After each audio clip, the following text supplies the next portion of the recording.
Hello class 10th student, कैसे हो आप सब। आई होप कि आप सब अच्छे होगे और अच्छे से पढ़ाई भी घर पे कर रहे होगे। प्रीवियस वीडियो लेक्चर में आपने देखा था जो हमने एनसीईआरटी एक्सरसाइज 3.1 को कवर किया था। आपने एनसीईआरटी एक्सरसाइज 3.1 के सारे क्वेश्चन को सॉल्व किया होगा वीडियो के हेल्प से, या आपने आपसे भी किया होगा कुछ। अब यहाँ पे इस वीडियो लेक्चर में हम एक्सरसाइज 3.2 एनसीईआरटी का सॉल्व करने जा रहे हैं। तो वीडियो स्टार्ट करने के पहले मैं आपसे ये रिक्वेस्ट करूंगा कि आप अपनी बुक लेके बैठ जाओ, क्योंकि क्वेश्चंस का मैं डिस्कशन करूंगा, क्वेश्चन आप अपनी बुक से देखोगे। तो बुक लेके आप बैठ जाइए। चलिए स्टार्ट करते हैं exercise 3.2। Question number 1 is form the pair of linear equation of the in the following problems and find their solution graphically. कह रहा है कि आपको लीनियर इक्वेशन फॉर्म करना है, फिर उसको ग्राफिकली सोल्यूशन निकालना है। प्रीवियस वीडियो लेक्चर में 3.1 में क्वेश्चंस थे, वहां पे अलजेब्रिकली और ग्राफिकली रिप्रेजेंट करना था, सोल्यूशन नहीं निकालना था। लेकिन यहाँ पे क्वेश्चन क्या होगा, आपको सॉल्व करना है। पहले आपको इक्वेशन प्रिपेयर करना है, देन ग्राफिकली सॉल्व करके वैल्यू भी बतानी है। क्वेश्चन नंबर 1 का फर्स्ट पार्ट देखते हैं। 10 student of class 10 took part in a mathematics quiz. If the number of girls is 4 more than the number of boys, find the number of boys and girls who took part in the quiz. तो चलिए सबसे पहला काम करेंगे, यहाँ पे boys और girls की बात हो रही है, तो एक को x और एक को y मान लीजिए। Let the number of girls is equal to x and the number of boys is equal to y। Case 1 या कंडीशन 1 क्या दिया है, the total number of student be 10। Student में क्या होगा, boys plus girls means x plus y की value क्या हो गई, 10 हो गई। This one is equation number 1। और केस 2 क्या दिया है, कहता है कि number of girls is 4 more than the number of boys. मतलब गर्ल्स और बॉयज का जो डिफरेंस होगा वो कितना होगा, 4 का होगा। तभी तो आप कहोगे कि बॉयज जो होंगे वो 4 लेस हैं गर्ल्स के, या गर्ल्स हैं 4 मोर देन द बॉयज। तो गर्ल्स माइनस बॉयज का डिफरेंस कितने का आ रहा है, 4 के। This one is equation number 2। आपने इसका लीनियर इक्वेशन तो फॉर्म कर दिया। अब इसके बाद आपका काम क्या है, इसको ग्राफिकली सॉल्व करना है। तो ग्राफिकली सॉल्व करने के लिए आपको ग्राफ प्रिपेयर करना है, और ग्राफ के लिए आपको पता है कि मिनिमम 2 पॉइंट्स की रिक्वायरमेंट होती है फॉर ईच इक्वेशन। तो इक्वेशन 1 को सॉल्व करते हैं, तो x is equal to 10 minus y होगा। और यहाँ से अगर हम टेबल प्रिपेयर करने की कोशिश करें तो value is if y is equal to 5 then x is equal to 5, y is equal to 4। अगर y के प्लेस पे 4 रखा आपने तो 10 माइनस 4 ये 6 हो गया। और इसके बाद हम लाइन 2 का सॉल्व करेंगे, तो x is equal to 4 plus y. और यहाँ से अगर हम टेबल प्रिपेयर करने की कोशिश करेंगे तो देखेंगे if y is equal to 0 then x is equal to 4, if y is equal to 1 then x is equal to, x की वैल्यू क्या होगी 5। आपके पास मिनिमम 2 पॉइंट्स तो मिल गए। अब इन 2 पॉइंट्स को आप क्या करोगे, ग्राफ पे ड्रॉ करोगे। चलो प्लॉट करते हैं for line 1। x and y both coordinates are equal, 5,5 on x axis 5 and y axis 5, maybe this point whose coordinate is 5,5. Second point is 6,4 on x axis 6 unit and y axis 4 unit. X axis 6 unit and y axis be 4 unit. This point is whose coordinate is 6,4. On joining both lines, both points, this is line 1. ये आपका line क्या हो गया, 1 हो गया। Second line के लिए करते हैं, on x axis 4 unit and y axis 0 unit. This means this point भी 4,0। Second one is 5,1 on x axis 5 unit and y axis भी 1 unit. This point is join this one is line 2। तो आपने line 1 और line 2 तो draw कर लिया।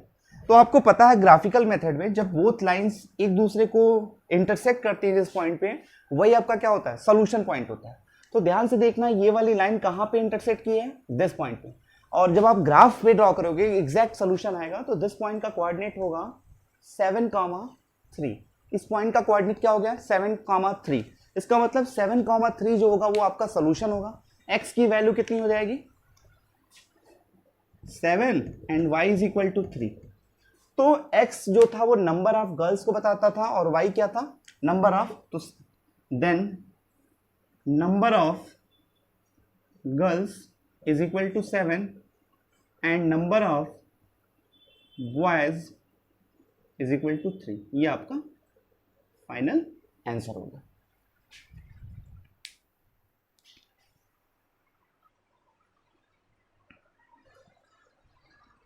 Student, second part of the question is 5 pencils and 7 pen together cost rupees 50, whereas 7 pencil and 5 pens together cost rupees 46.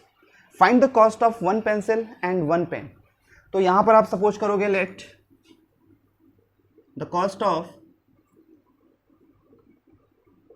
1 pen is equal to rupees X and the cost of one pencil is rupees Y। ठीक है, अब condition apply करते हैं। Case 1, पहली बार क्या था कि 7 pen और 5 पेंसिल और 7 पेन और 5 पेंसिल का कॉस्ट, तो 7 pen plus 5 pencil cost rupees 50। और सेकंड में कहता है 5 pen and 7 pencil, 5 pen plus 7 pencil की कॉस्ट कितनी है 46। Equation 1 and equation 2, equation 1 and 2 prepare हो गया। आप कंफ्यूज मत होना, हमने पेन पहले मान लिया, एक्चुअल में क्वेश्चन में पहले पेंसिल दिया था, तो उससे कोई फर्क नहीं पड़ता, किसी को आप पेन किसी को पेंसिल सपोज कर सकते हो। ये तो आपके पास 2 इक्वेशन हो गए, तो आपने लीनियर इक्वेशन को रिप्रेजेंट कर लिया। अब इसको ग्राफिकली सॉल्व करना है, तो ग्राफिकली सॉल्व करने के लिए आप क्या करोगे, हमको ग्राफ ड्रॉ करना है तो मिनिमम 2 पॉइंट्स की रिक्वायरमेंट होती है। चलिए इक्वेशन 1 से हम सॉल्व करते हैं, तो 5y इज इक्वल टू हो जाएगा 50 minus 7x, then y is equal to this. अब यहां से अगर हम टेबल प्रिपेयर करना चाहें तो मिनिमम 2 वैल्यूज के लिए अगर हमने x के प्लेस पे 5 रख दिया तो 7 5 या 35, 50 माइनस 35 15 upon 5, y is equal to 3। और यहाँ पे अगर हमने 5 रख दिया और यहाँ पे अगर हम रख दें 10, तो 7 10 जा 30, 7 10 जा 70, 50 माइनस 70 कितना होगा -20 अपॉन दिस -4। और इसी तरीके से अगर हम लाइन 2 को सॉल्व करें तो 5x is equal to 46 minus 7y and x is equal to 46 minus 7y upon 5। और यहाँ से अगर हम टेबल प्रिपेयर करते हैं तो टेबल के लिए हमको वैल्यू क्या चाहिए, y के प्लेस पे अगर हमने कितना रख दिया, यहाँ पे देखिएगा 46 है और यहाँ पे 7y, तो सोच समझ के वैल्यू रखनी होगी। सोच समझ के वैल्यू हम क्या रखते हैं, 1 मिनट, अगर हम वैल्यू रखना चाहें तो देखते हैं 7 रखते हैं तो नहीं हो पाएगा, 14 नहीं, 3 21, अब 3 रख के देखते हैं तो 7 3 जा 21, y के प्लेस पे अगर 3 रखते हैं तो 7 3 जा 21, 46 माइनस 21 कितना हो जाएगा भाई 25, और 25 अपॉन 5 ये तो 5 हो गए। अब दूसरी वैल्यू देखिएगा 3 के बाद क्या हो सकती है, अगर यहाँ पे 6 रख लेते हैं, 7 6 जा 42 नहीं हो पाएगा। और कुछ देखते हैं, 46 है ना, और 7 3 जा रख लिया, 7 4 जा 5 जा 6 7 8 रख के देखते हैं। y के प्लेस पे अगर 8 रख के देखते हैं तो 7 8 जा 56, 46 माइनस 56 कितना आएगा -10, और -10 अपॉन 5 -2 हो गया। इस तरीके से वैल्यू नहीं, कभी कभी होता है कैलकुलेशन थोड़ा कॉम्प्लिकेटेड है तो आप साइड में इसका कैलकुलेशन कर सकते हो, ठीक है। अब ये नहीं कि आपको पहले से पता है कौन सी वैल्यू आएगी, हमारे पास वैल्यू पता हो गई है। अब जब वैल्यू पता हो गई है तो अब इसको प्लॉट करते हैं। प्लॉट करने के लिए पहला लाइन क्या होगा आपका, पहले लाइन का इक्वेशन जो होगा 5,3, जो कोऑर्डिनेट्स होंगे 5,3, तो on x axis 5 unit and y axis 3 unit, this point be 5,3। Second point is 10,-4, on x axis 10 unit, तो 10 यूनिट के लिए इसको हम थोड़ा सा एक्सटेंड करते हैं,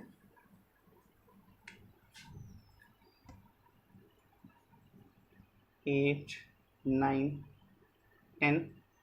देखो यहाँ पे ग्राफ एग्जैक्ट में नहीं ड्रॉ कर सकता हूँ, बार बार मैं बता रहा हूँ, आप ग्राफ पेपर पे ड्रॉ करोगे तो एग्जैक्ट है। 10,-4 on x axis 10 unit and y axis -4. तो दिस पॉइंट भी 10, -4, इसको ज्वाइन करती हुई लाइन ड्रॉ कर दिया हमने. तो ये आपकी हो गई लाइन 1. दूसरे के लिए क्या है, 5, 3 on x axis 5 unit and y axis 3 unit. 5, 3 this point and -2, 8 on x axis -2 and y axis 8. 8 आपका कहाँ पे होगा, ये हो गया 7 और ये हो गया 8. तो -2, 8 आई थिंक दिस पॉइंट भी. अब इसको ज्वाइन करते हुए लाइन ड्रॉ कर दीजिए. ये हो गया लाइन 2. ये सीधी लाइन नहीं बन रही है, ठीक है. तो आपने लाइन तो ड्रॉ कर लिया. अब सोल्यूशन के लिए आपको पता है ग्राफ जहां पे एक दूसरे को इंटरसेक्ट करेगा वही आपका सोल्यूशन पॉइंट है. तो सोल्यूशन पॉइंट क्या हो गया यहाँ पे, this point is solution point. इसका कोऑर्डिनेट क्या है 5, 3. मतलब x की वैल्यू 5 है एंड y की वैल्यू 3. आपने क्या सपोज किया है, अब जो फाइनल आंसर आप लिखोगे, cost of 1 pen is equal to ₹5 and cost of 1 pencil is ₹3. तो ये आपने 5 और 3 आंसर निकाल दिया.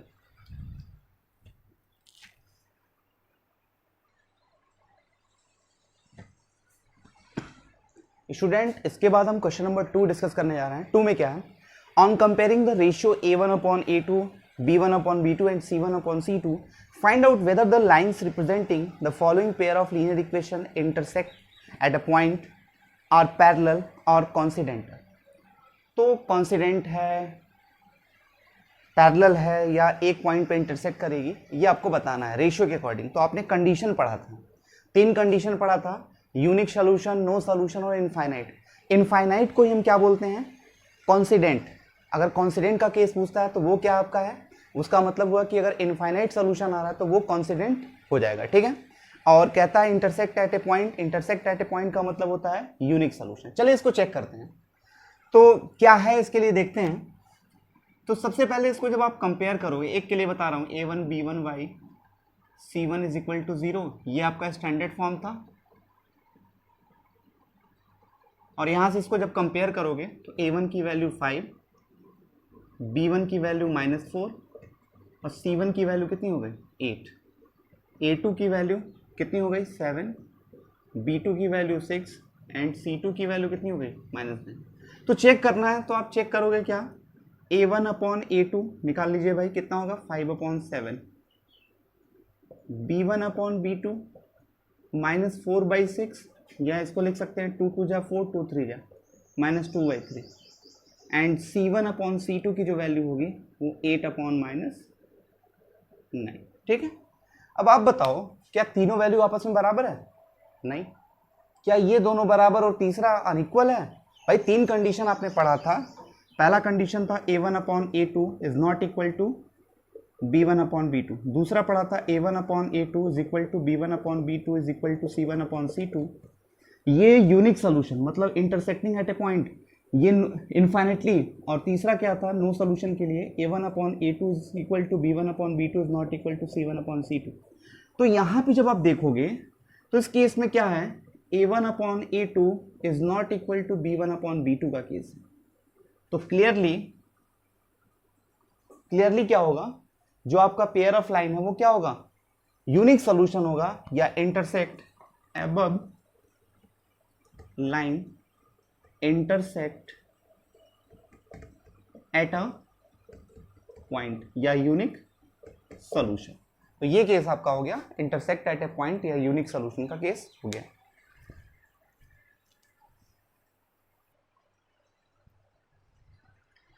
स्टूडेंट, इसके सेकंड पार्ट को देखते हैं. सेकंड पार्ट में कह रहा है कि आपके पास 9x + 3y + 12 is equal to 0 and 18x + 6y + 24 equal to 0. यहाँ से क्लियरली आप A1 की वैल्यू को 9, B1 की value 3 and C1 is equal to 12 and A2 is equal to 18, B2 is equal to 6 and C2 is equal to 24. तो निकाल लेते हैं A1/A2. 9/18 मीन्स 1/2, B1/B2 3/6 मीन्स 1/2, ये कैंसिल हो जाएगा, and C1 upon C2 12 upon 24 means 1/2। तो सारी value देख रहे हो 1/2 1/2 1/2। Hence A1 upon A2 is equal to B1 upon B2 is equal to C1 upon C2। ये केस एराइज हो रहा है। ये केस तो आपका क्या है, इनफाइनाइटली मेनी का है, या इसी को हम क्या बोलते हैं, coincident. Clearly above lines above equations represent, क्या रिप्रेजेंट करना है, कॉन्सिडेंट।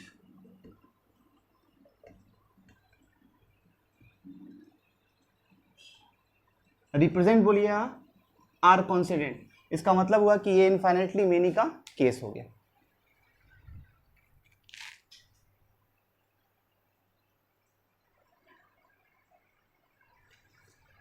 स्टूडेंट इसके लास्ट पार्ट को डिस्कस कर रहे हैं। लास्ट पार्ट में आइए देखते हैं। तो यहाँ से आप जब कंपेयर करोगे तो A1 की वैल्यू 6, A2 की वैल्यू 2, B1 की वैल्यू -3, B2 की वैल्यू -1, C1 की वैल्यू 10 और C2 की वैल्यू क्या होगी 9। ठीक है, तो चलिए यहाँ पे निकालते हैं। A1 अपॉन A2 क्या आएगा, 6 upon 2 means 3। B1 upon B2 निकाल लेते हैं तो -3 अपॉन -1 मतलब 3, और C1 अपॉन C2 जब निकालोगे तो 10 अपॉन 3। तो यहाँ से हेंस देखना ये दोनों वैल्यू बराबर है, तो क्या लिखोगे, A1 upon A2 is equal to B1 upon B2 is not equal to C1 upon C2। ये केस कौन सा होता है भाई, ये तो पैरेलल का होता है, जब एक दूसरे को लाइन कहीं पे भी इंटरसेक्ट नहीं करेंगे, मतलब नो सॉल्यूशन। तो clearly above equations represent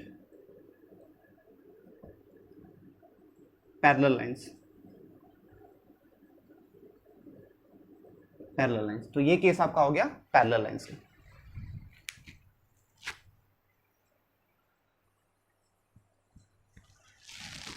student next question आपका है क्वेश्चन नंबर 3 में कह रहा है on comparing the ratio A1 upon A2 B1 upon B2 and C1 upon C2 find out whether the following pair of linear equation are consistent और inconsistent. Consistency का मतलब होता है कि जब उसका सोल्यूशन निकलेगा, मतलब इनफाइनाइटली मेनी या यूनिक सोल्यूशन का जो केस होगा वो कंसिस्टेंसी का होगा, और नो सोल्यूशन का जो केस होगा वो आपका इनकंसिस्टेंसी। फर्स्ट क्वेश्चन आपका ये है 3x + 2y = 5 and 2x - 3y = 7। First of all इसको स्टैंडर्ड फॉर्म में करते हैं। इस साइड ट्रांसफर करेंगे तो ये माइनस होगा इक्वल टू 0, और इस साइड इसको ट्रांसफर करेंगे तो माइनस होगा इक्वल टू 0। आप कंपेयर करोगे तो A1 की value 3, B1 = 2 and C1 = -5, A2 = 2, B2 = -3 and C2 = -7। तो A1 अपॉन A2 निकाल लो। A1 अपॉन A2 क्या होगा, 3/2, B1 upon B2 2/-3 and C1 upon C2 is -5 upon -7, this imply 5/7। तो आप यहां से देखना क्या ऑल वैल्यू इक्वल है, नहीं। क्या ये दोनों इक्वल है और ये अनइक्वल है, नहीं। आप देख रहे हो फर्स्ट टू वैल्यूज अनइक्वल है, तो यहां से हेंस अबव जो कंडीशन है वो क्या है, A1 upon A2 is not equal to B1 upon B2 का केस है। जब A1 upon A2 is not equal to B1 upon B2 का केस है तो क्लियरली above equations या above lines have unique solution। Unique solution आ गए। जब यूनिक सोल्यूशन का केस हो गया तो यूनिक सोल्यूशन क्या होता है, कंसिस्टेंसी को कंसिस्टेंट होते हैं, मतलब सोल्यूशन निकल रहा है। तो आप यहां से क्या लिखोगे, above pair of equation, pair of linear equation, above pair of linear equation are consistent।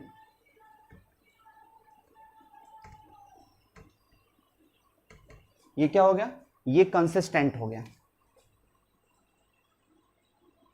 और अगर ये नो सोल्यूशन का केस होता तो आप कहते कि इनकंसिस्टेंसी यहां पे होगी। ठीक है,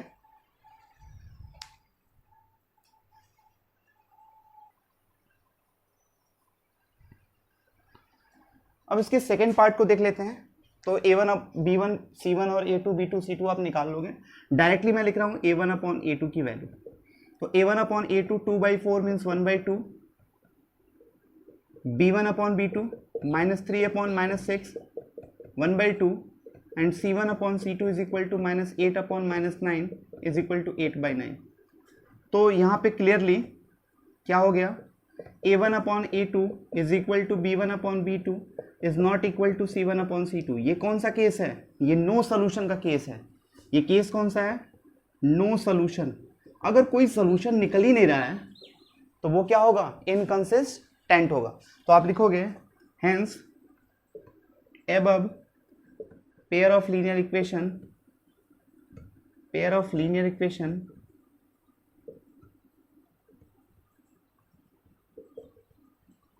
hence above pair of linear equation are inconsistent।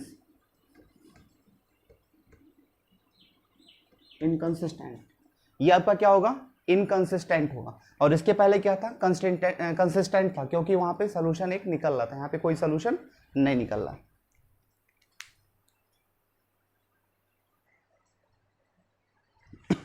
इसके बाद क्वेश्चन नंबर 3 देखते हैं, थर्ड पार्ट जो इसका है।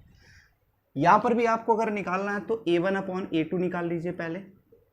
A1 अपॉन A2 की वैल्यू क्या होगी, तो 3/2 अपॉन 9, इसको आप लिख सकते हो 3/2 इंटू 1 अपॉन 9, 3 3 जा 9 मीन्स 1 अपॉन 6 हो गया। B1 अपॉन B2 निकालोगे तो 5/3 अपॉन -10, इसको भी आप लिखना चाहोगे तो ये वैल्यू कितनी हो जाएगी आपकी, 1 अपॉन 6 हो जाएगी, -1 अपॉन 6 होगी, ठीक है। और लास्ट होगा आपका C1 अपॉन C2, तो ये 7 अपॉन 14 मतलब 1 अपॉन 2 हो जाएगा। एक बार चेक कर लेते हैं, हाँ चीज़ें सही हैं, क्वेश्चन भी हमने सही लिखा है, ठीक है।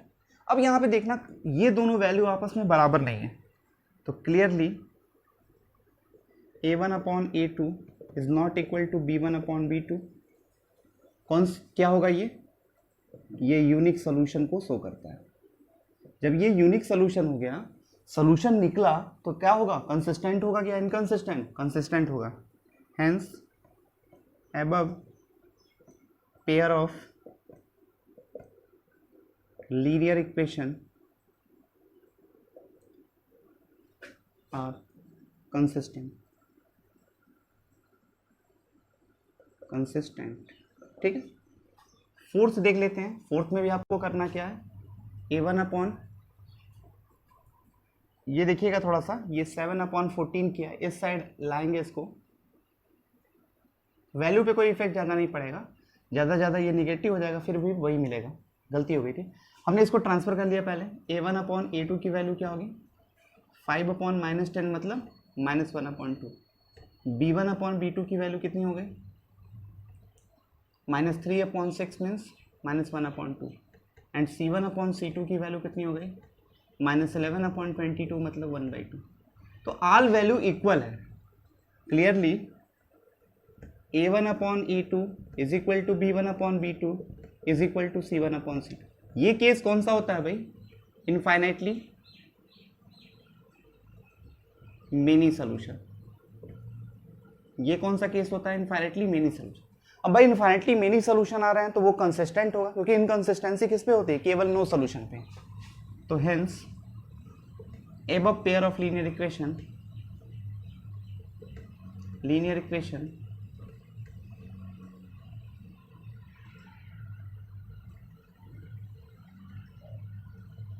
are consistent। ये भी आपका क्या हो गया, कंसिस्टेंट हो गया।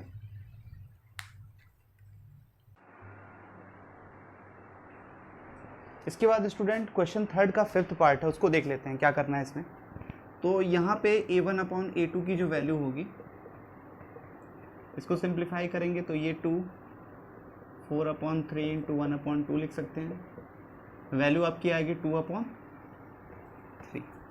और अगला जो केस होगा वो B1 अपॉन B2 2 अपॉन 3 और C1 अपॉन C2 कितना हो जाएगा, -8 अपॉन -12, ये भी आपका 2 अपॉन 3। तो clearly A1 upon A2 is equal to B1 upon B2 is equal to C1 upon C2 हो गया। और ये केस क्या होता है, इनफाइनाइटली मेनी सोल्यूशन का होता है।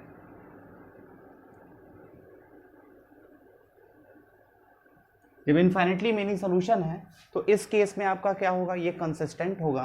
हेंस above equations are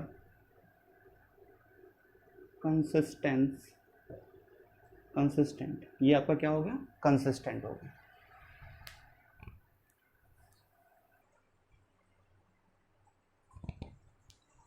इसके बाद क्वेश्चन नंबर 4 होगा। 4 में कह रहा है which of the following is pair of linear equation और consistent, inconsistent, if the consistent obtain the solution graphically. मतलब आपको बताना किस किस इक्वेशन के सॉल्यूशन निकल सकते हैं, जिसके निकलेंगे वो कंसिस्टेंट होगा और अगर निकलता है तो उसको ग्राफिकली सॉल्व करना है। तो चलिए फर्स्ट पार्ट देखते हैं। फर्स्ट पार्ट में आपका ये है, तो सबसे पहले चेक कर लेते हैं क्या ये कंसिस्टेंट है या इनकंसिस्टेंट है। तो ये हो जाएगा A1 upon A2, B1 upon B2 और C1 अपॉन C2 की जब बात करेंगे तो ये इस साइड आएगा -5 अपॉन -10 मतलब 1 अपॉन 2। तो क्लियरली ये कौन सा केस है, A1 upon A2 upon B1 upon B2 is equal to C1 upon C2, मतलब ऑल वैल्यू इक्वल है। तो ये इनफाइनाइटली मेनी सॉल्यूशन का केस है। जब ये इनफाइनाइटली मेनी सॉल्यूशन का केस है उस केस में ये क्या होगा, hence above equation are consistent। तो ये क्या होगा, above equation consistent होगा और इसका हमको क्या करना है, ग्राफिकल मेथड से सॉल्यूशन भी बताना है।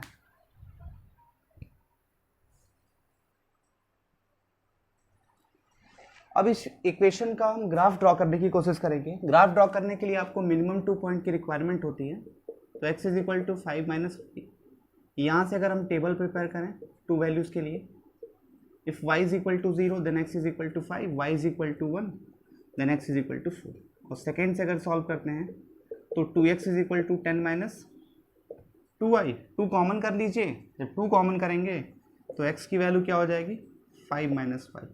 और यहाँ से अगर हम टेबल प्रिपेयर करना चाहें तो y के प्लेस पे 0 रखेंगे तो 5, y के प्लेस पे 1 रखेंगे तो 4। ये आपका वैल्यू हो गया।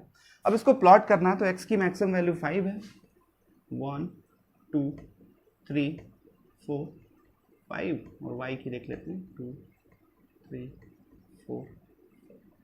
चलिए पहला कोऑर्डिनेट है 5, 0, x एक्सिस पे 5, y एक्सिस पे 0। दूसरा है 4, 1, x एक्सिस पे 4, 1। तो ये आपका जो लाइन होगा वो लाइन 1 है। सेकेंड लाइन को देखते हैं। सेकेंड लाइन आपका क्या है, तो 5, 0, x एक्सिस पे 5, y एक्सिस पे 0, 4, 1। तो फिर पता चल रहा है कि जो सेकेंड लाइन भी है वो इसी को ओवरलैप करती जा रही है, क्योंकि भाई इनफाइनाइटली मेनी का केस है तो दोनों लाइन एक दूसरे को ओवरलैप ही तो करेंगी। तो ये इसका ग्राफिकल रिप्रेजेंटेशन भी हो गया।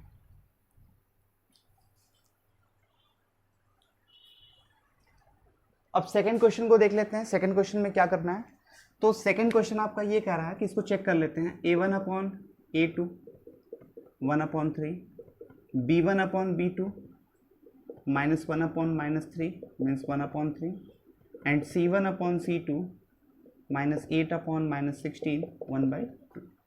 तो clearly above equation I have A1 upon A2 is equal to B1 upon B2 but not is equal to C1 upon C2। तो ये केस किसका होता है, नो सॉल्यूशन का। जब ये केस नो सॉल्यूशन का हो गया तो हेंस above equation has या आर इनकंसिस्टेंट। जब ये इनकंसिस्टेंट का हो गया, जब सॉल्यूशन एग्जिस्ट ही नहीं करेगा तो ग्राफ ड्रॉ करने की कोई जरूरत नहीं है।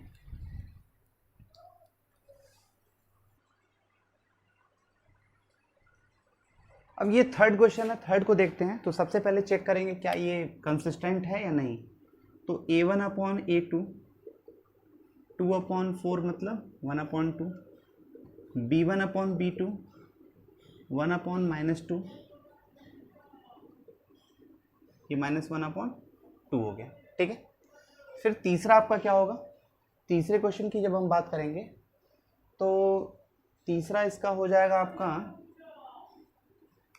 C1/C2 इज इक्वल टू -6/-4, तो ये हो जाएगा 3/2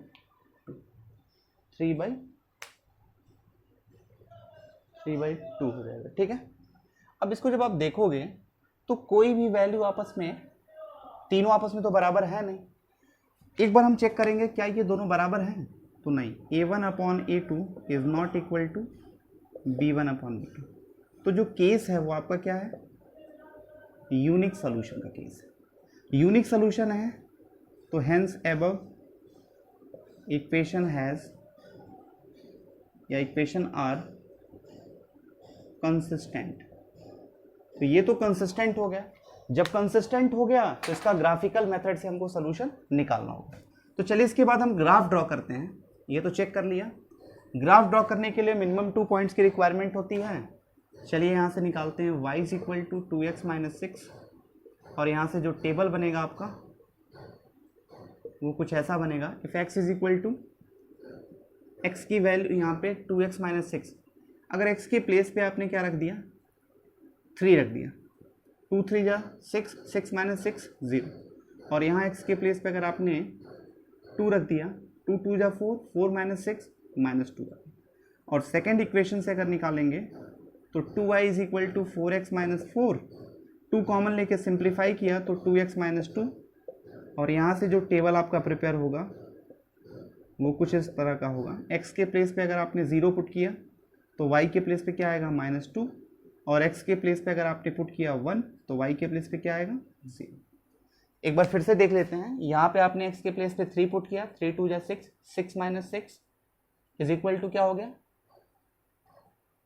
सॉरी यहाँ पे एक गलती हो गई है, इस वाले इक्वेशन में एक गलती हो गई है, देख लेते हैं इसको फिर से। तो y की जो वैल्यू होगी वो 6 - 2x होगी। ठीक है,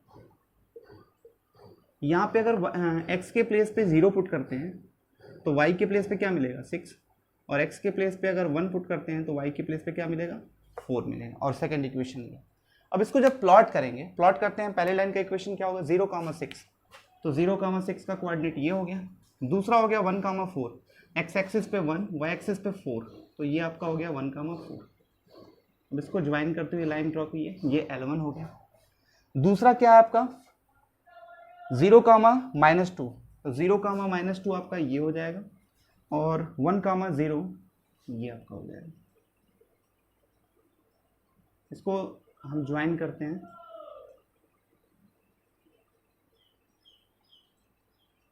ये आपका लाइन 2 हो गया।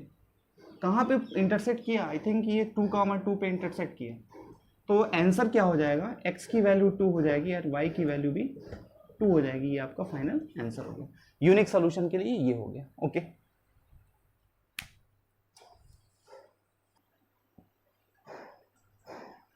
इसके बाद देखते हैं हम फोर्थ जो पार्ट है आपका, फोर्थ पार्ट को चेक कर लेते हैं क्या है इसका।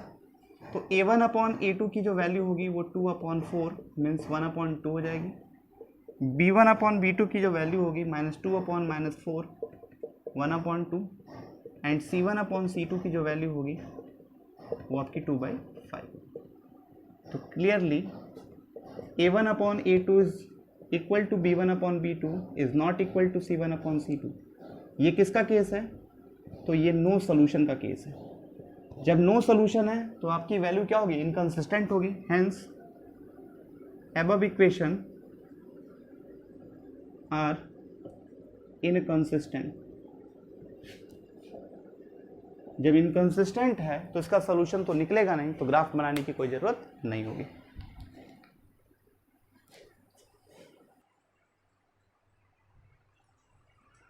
इसके बाद हम क्वेश्चन नंबर 5 को रीड करते हैं। 5 में क्या कर रहा है, half the perimeter of a rectangular garden whose length is 4 metre more than its width is 36 metre, find the dimension of garden. एक गार्डन है, रेक्टेंगुलर है, तो रेक्टेंगल के केस में लेंथ और ब्रेथ मानते हैं, तो यहाँ पे भी मान लेते हैं let the length of garden x metre and width of garden is y metre. Length और विड्थ की बात कर रहा है, एक्स और वाई मान लिया। कंडीशन 1 या केस 1 क्या कह रहा है, केस 1 में आपसे कह रहा है कि length is 4 metre more than its width, मतलब x माइनस वाई की वैल्यू जो होगी वो 4 होगी। This one is equation 2। और कंडीशन 2 में क्या है, कह रहा है कि half of the perimeter, perimeter rectangle का क्या होता है 2x plus y, length into length plus breadth, ये होता है पेरीमीटर। इसका हाफ करेंगे मतलब 2 से डिवाइड कर दिया तो कितना है 36। This one is equation number 2। ये इक्वेशन 1 और 2 मिल गया।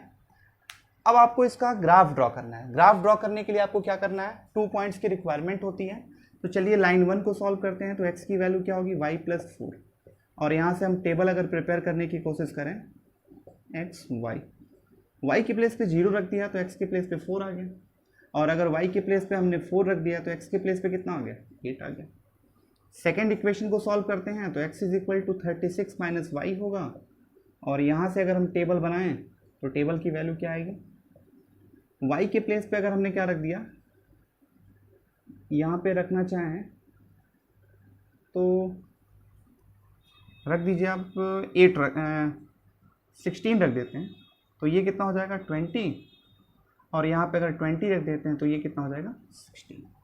अब इसी को प्लॉट करते हैं तो x की मैक्सिमम वैल्यू कितनी है 20 है, और y की मैक्सिमम वैल्यू कितनी है 20 है, दोनों की 20।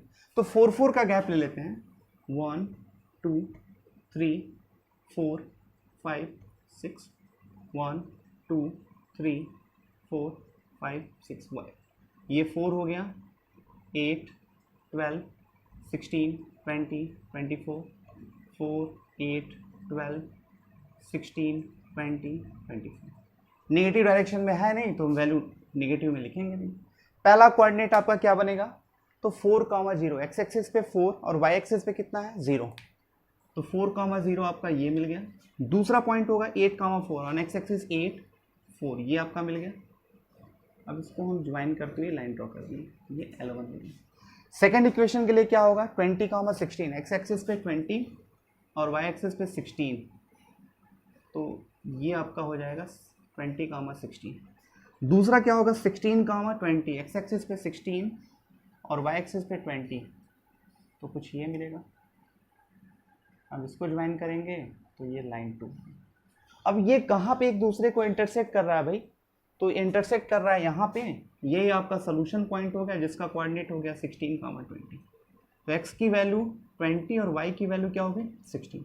x क्या था लेंथ, तो लेंथ जो हो जाएगा आपका वो 20 मीटर और विड्थ कितनी हो जाएगी 16 मीटर। ये आपका फाइनल आंसर है।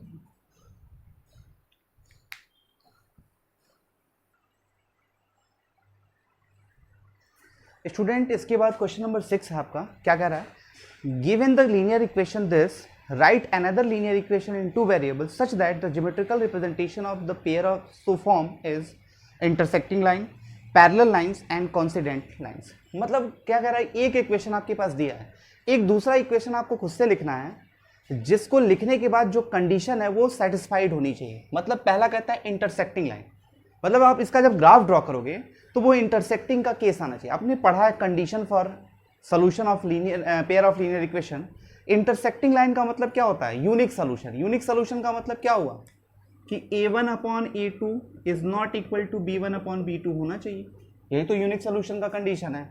तो ये आपके पास इक्वेशन है, तो एक दूसरा इक्वेशन ऐसा लिखिए कि जिनका a1 a2 और b1 b2 का रेशियो बराबर ना हो। तो भाई देखो यहाँ पे 2 और यहाँ पे 3 है, तो हम कोई भी वैल्यू लिख सकते हैं जिनका रेशियो बराबर ना हो, हम इसी को आपस में इंटरचेंज कर लेते हैं। चलिए क्या लिख सकते हैं, मान लीजिए हमने इसको लिख दिया कि 3x प्लस 2y और यहाँ पे 8 है तो चलो 7 या 6 कुछ भी कर लो, ये इक्वेशन 2 हो गया। ठीक है, अब जब आप इसको सॉल्व करोगे तो ये आपका रिजल्टिंग आंसर हो जाएगा, क्योंकि इनका जब रेशियो लोगे तो ये वाली कंडीशन सेटिस्फाइड होगी।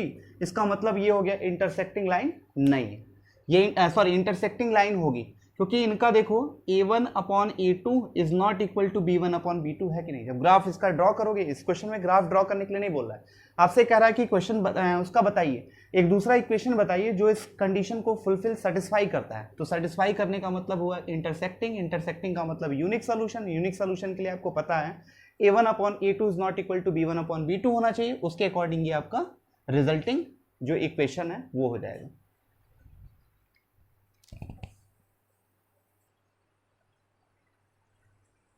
अब इसके बाद जो सेकंड केस है उसमें कहता है कि पैरेलल लाइन के लिए, पैरेलल लाइन का मतलब पता है आपको कि नो सोल्यूशन का केस होता है। पैरेलल लाइन के लिए जो कंडीशन होती है a1 upon a2 is equal to b1 upon b2 is not equal to c1 upon c2, ये होना चाहिए पैरेलल लाइन के लिए। ठीक है, तो देखो a1 और a2 की तो वैल्यू आपकी ये पता है, तो जो अगला इक्वेशन होगा या तो उसका a1 a2 और b2 जो होगा वो 2 और 3 रख सकते हो, या कुछ ऐसी सेटिंग करो कि ये वाली कंडीशन सेटिस्फाइड। तो हमारे हिसाब से जो आंसर इसका होना चाहिए वो 2x प्लस 3y कर लीजिए, क्योंकि जब आप इसका रेशियो लोगे तो 2/2 1, 3/3 1 होगा, और यहाँ पे रेशियो बराबर नहीं होना चाहिए, तो यहाँ पे हम 12 ले लेते हैं। अगर ये कंडीशन यहाँ पे देखोगे 2/2 3/3 बराबर है, बट -8/-12 क्या होगा, रेशियो आपका कितना आ जाएगा 2/3 का आ जाएगा, जो इसके बराबर नहीं है, इसके कंडीशन को सेटिस्फाई कर रहा है, इसका मतलब ये आपका क्या होगा, पैरेलल लाइन होगा।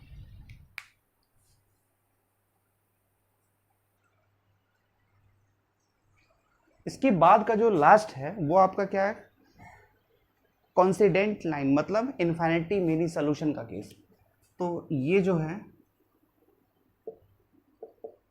कॉन्सिडेंट लाइंस की बात कर रहा है। कॉन्सिडेंट लाइन की अगर बात कर रहा है तो कॉन्सिडेंट लाइन का ये कंडीशन जो होता है वो आपका क्या होता है, a1 upon a2 is equal to b1 upon b2 is equal to c1 upon c2 होना चाहिए, मतलब सबका रेशियो बराबर होना चाहिए।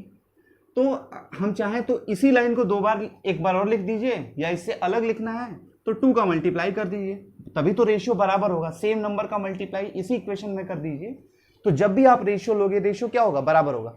हम चाहे 2 का मल्टीप्लाई कर दें, चाहे 3 का चलिए 3 का मल्टीप्लाई कर दें, तो ये कितना हो जाएगा 6x, 3 3 जा 9y, 8 3 जा 24, ये आपका रिजल्टिंग आंसर है। ऐसा नहीं कि यही एक आंसर होगा, इसके बाद भी बहुत सारे आंसर हो सकते हैं। मान लो किसी ने कहा नहीं सर हम इसमें 2 का मल्टीप्लाई करके रिजल्टिंग लिखना चाहते हैं, तो उसके लिए 4x 6y 16 हो जाएगा, ये भी आंसर होगा।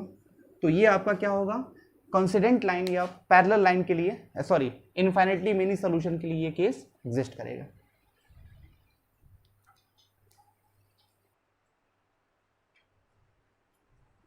स्टूडेंट इस एक्सरसाइज के लास्ट क्वेश्चन को देख लेते हैं। लास्ट क्वेश्चन क्या है, draw the graph of the equation x minus y plus 1 equal to 0 and 3x plus 2y minus 12 is equal to 0।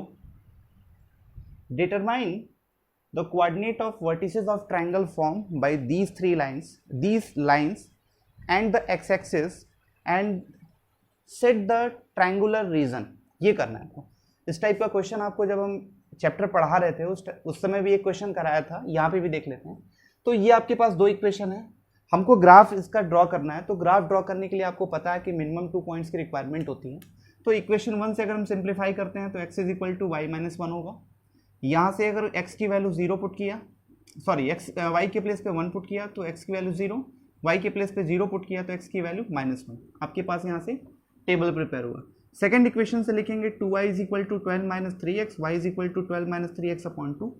x के प्लेस पे 2 रखते हैं तो 12 माइनस 6 अपॉन 2, 6 अपॉन 2 3, और यहाँ पे 4 रखते हैं, 4 3 जा 12, 12 माइनस 12 तो कितना आएगा 12 माइनस 12 0, 0 अपॉन 2 0।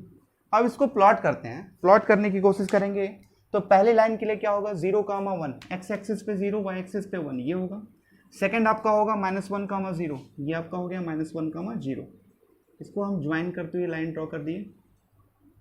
दूसरा कह रहा है कि 2, 3, x एक्सिस पे 2 और y एक्सिस पे कितना है 3। ये लाइन थोड़ी सी सीधी नहीं बनेगी, कुछ इस तरीके से जाएगी, क्योंकि हमारे पास जो वैल्यू है वो वैल्यू एग्जैक्ट नहीं है। आप ग्राफ पे ड्रॉ करोगे तो आएगा 2, 3, x एक्सिस पे 2, y एक्सिस पे 3, ये आपका मिल गया 2, 3। दूसरा क्या है 4, 0, x एक्सिस पे 4, y एक्सिस पे 0, मतलब ये। इसको ज्वाइन करते हुए लाइन ड्रॉ कर दी। ये लाइन 1 थी और ये लाइन 2 थी, ठीक है। तो अब आप एक बार ध्यान से देखना, एक ट्राइंगल आपका फॉर्म हो गया है। ये ट्राइंगल, अगर हम इसके नाम की बात करें A, B और C। A का कोऑर्डिनेट क्या है -1, 0, B का कोऑर्डिनेट क्या है 4,0, सी का कोऑर्डिनेट क्या है 2,3। तो ये ट्रायंगल आपका एक्स एक्सिस के साथ हो गया। अगर मान लीजिए वाई एक्सिस के साथ पूछता तो ये वाला ट्रायंगल होता। अब कह रहा था इसको सेट करना है, चलो भाई हम इसको सेट कर ले रहे हैं, ये पेंट कर दिए। तो ये रिजल्टिंग हो गया और इसके वर्टिसेस जो हो जाएंगे, इसमें आपसे क्या पूछ रहा था, वर्टिसेस पूछ रहा था। वर्टिसेस क्या होगा, -1,0, 4,0 एंड 2,3, ये आपका राइट आंसर होगा। तो इस तरीके से एक्सरसाइज 3.2 भी आपकी कंप्लीट हो गई। अब आप इसको अच्छे तरीके से पढ़िए, इसके क्वेश्चंस को सॉल्व करिए। अब अगली वीडियो में हम आपसे मिलेंगे एक्सरसाइज 3.3 लेके। अगर आपने प्रीवियस वीडियो नहीं देखा है पहली एक्सरसाइज का तो वो भी आप देख लीजिए, उसको देखने के बाद इसको देखिए, और इसके बाद हम जब मिलेंगे तो एक्सरसाइज आपकी क्या होगी 3.2। Thanks for watching.